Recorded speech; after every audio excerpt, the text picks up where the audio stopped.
அடேங்கப்பா இவ்வளோ கூட்டமும் எங்கடா போகுதுன்னு சொல்லிட்டு நீங்க யோசிக்கிறீங்க. டேய் எங்கடா போறாங்க, எங்கடா போறீங்க எல்லாரும்? அதை நான் சொல்றேன்.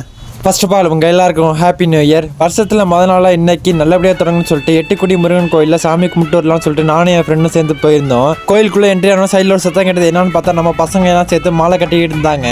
மாலை ரொம்ப சூப்பராக அந்த இடத்துல கோயில் குளத்தில் போயிட்டு தலையில் ஒரு சொட்டு தண்ணி எடுத்து விட்டுட்டு கோயிலுக்குள்ளே போகலான்னு சொல்லிட்டு கிளம்பிட்டேன். கோயிலுக்குள்ளே போய் பார்த்தா எக்கச்சக்கமான கூட்டம் இருக்குப்பா.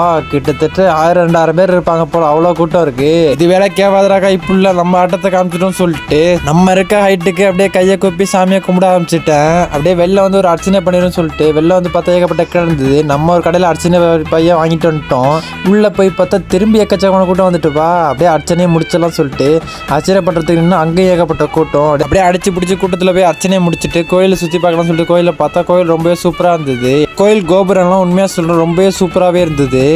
கோயிலில் வெள்ளி தேருமே இருக்குது. கோயிலில் புளியார் சிலை ஒன்று இருந்தது. அங்கே போயிட்டு நான் 2-3 தோப்புக்காரனை போட்டு விட்டு அப்படியே கோயிலுக்கு வெளில வந்துட்டேன். இந்த எட்டுக்குடி முருகன் கோயிலுக்கு நீங்கள் யாரும் வந்துருந்தீங்கன்னா கீழே மறக்காமல் கமெண்ட் பாக்ஸில் கமெண்ட் பண்ணுங்க. இந்த புத்தாண்டுக்கு நீங்கள் என்ன ரிசர்வேஷன் எடுத்துங்கிறது மறக்காமல் கமெண்ட் பாக்ஸில் சொல்லிட்டு போயிடுங்க.